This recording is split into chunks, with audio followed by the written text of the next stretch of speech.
Hi everyone, if you're studying the HSC Software Engineering course, this video is for you. Or if you're interested in web programming, this video is also for you because today we're breaking down topic 1.2, applications of web programming. And this comes under the big topic of the HSC topic 2, programming for the web. And even if you're new to coding, don't worry, I'll explain everything step by step with examples and simple definitions. Let's begin with a common question. What's the difference between the internet and the web? Well, the internet is the physical network of connected devices, whereas the web, or World Wide Web, is the content you access using a browser or websites or pages. So the internet is the actual infrastructure, like cable, satellite, servers, that connects devices worldwide, whereas the World Wide Web, or web, is just one service that runs on the internet. It gives us websites, web apps, and all that stuff we use daily on Chrome or Safari. Now next, what is web programming? Web programming is all about creating websites and applications that work through the web. These include interactive websites, e-commerce, and progressive web apps, shortened to PWAs.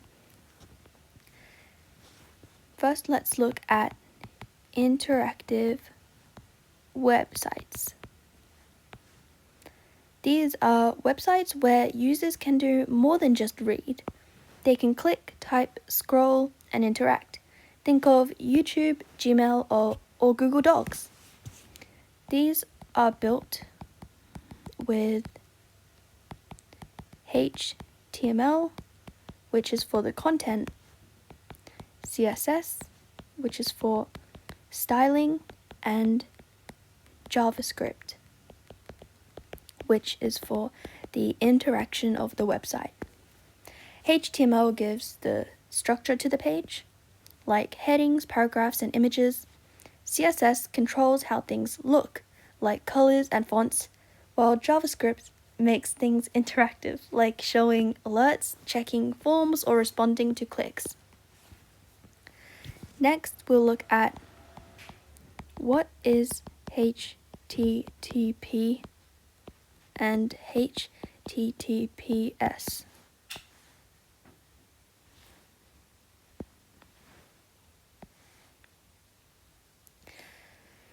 Websites are accessed using a protocol called HTTP, which means Hypertext Transfer Protocol. It's like a set of rules that browsers and servers follow to talk to each other. So, HTTP transfers web content, while HTTPS is a secure version of that, and it is encrypted. So when you see a lock icon next to a URL, that means the site is using HTTPS, which keeps your data private, and it's super important for things like banking or online shopping. Next, we'll look at e-commerce. And what is it? Well, e-commerce is just short for electronic commerce, basically buying and selling services or goods online. Some examples of this are Amazon, eBay, and Etsy. The key features are that it's an online store, it has a shopping cart, payment system, and order tracking. Web developers create e-commerce sites using both front-end and back-end coding. They make sure users can browse products, check out securely, and track their orders. Next, we will look at progressive web apps. Progressive web apps, or PWAs, are websites that work like mobile apps. You can install them to your home screen and even use them offline. So, they are web apps with app-like experience. They work on phone, tablet, or desktop.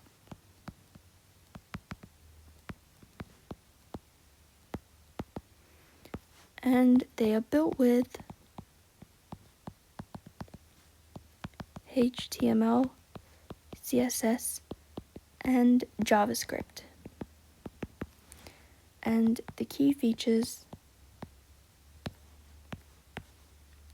are that it's responsive, it fits all screen sizes,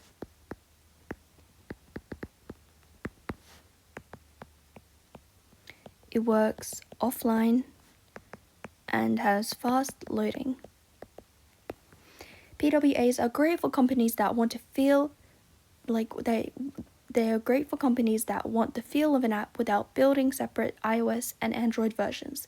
Examples include Twitter Lite and Starbucks PWA.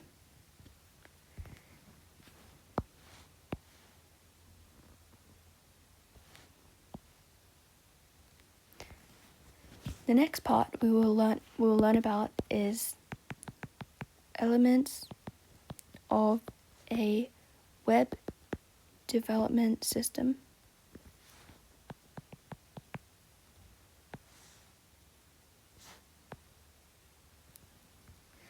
So the three main parts of a web development system are client side, also known as front end, server side, known as back end, and databases. So, number 1, client side, or client side programming. This is the code that runs in the user's browser. It's all about what the user sees and interacts with. So the languages for this are HTML, CSS, and JavaScript. And the frameworks are React, Vue, and Angular. Client-side code responds to user actions like clicking a button or typing into a form. It's also where we use something called a framework. So what is a framework? A framework is like a set of pre-written tools or code and rules that help you build websites faster and more efficiently. So it's basically a shortcut toolkit for developers to help them build websites more efficiently and quick. So instead of coding everything from scratch, a framework gives you reusable components. For example, the React framework helps you manage buttons, forms, and menus in a structured way.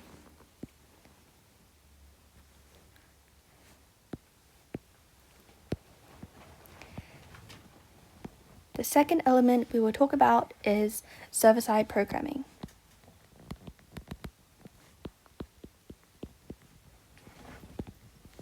Server-side programming, or back-end programming, runs on the web server, the hidden part of the system. It processes data, manages users, and talks to the database. Common languages include Python, PHP, and Node.js, whereas the frameworks are Django, Laravel, and Express. Here, we handle things like logging users in, saving information, or generating custom pages.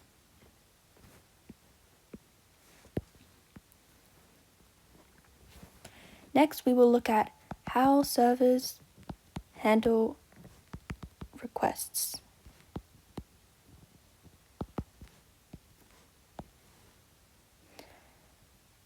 So when you click a button, your browser sends a request to the server, like get my account info.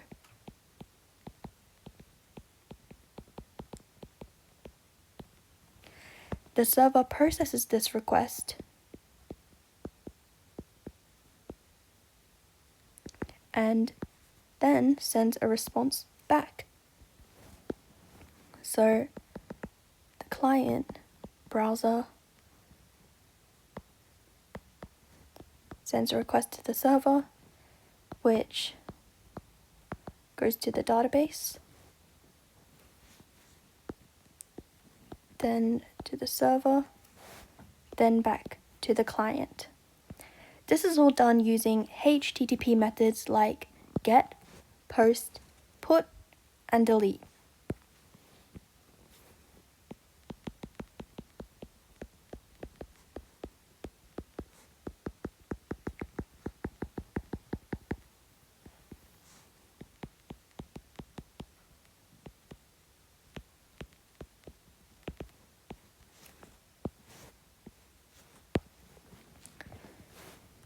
The third element we will look at is databases and storing data. Websites need to store data like user details, product info, and orders. That's where databases come in. So there are two main types of databases, SQL and NoSQL. SQL relational and NoSQL is non-relational. And what does relational mean? Well, a relational database stores data in tables with rows and columns. The data is structured and has relationships between tables. So, the user's table could look like ID, name, email, and ID could be 1, an integer, and Joe is the name, and the email could be, for example, this. This is like what an SQL could look like, a database. And you can use SQL queries to get, add, update, or delete data.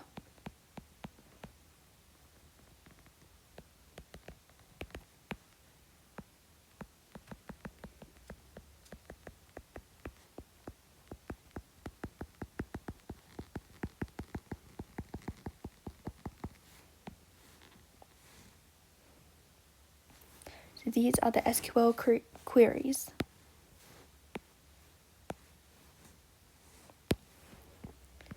And what is NoSQL, non-relational? Well, NoSQL databases are more flexible. They don't use tables. Instead, they store data in formats like JSON. For example, what JSON would look like is like this, like name, and then Joe, email,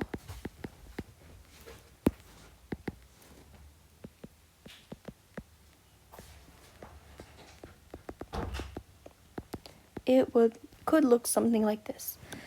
And so NoSQL is better for unstructured or large-scale data like social media posts or real-time updates.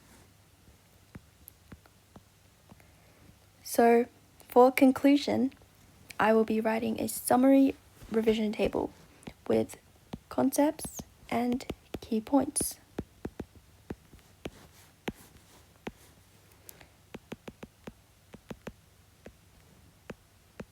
Front end, back end, databases, and web applications.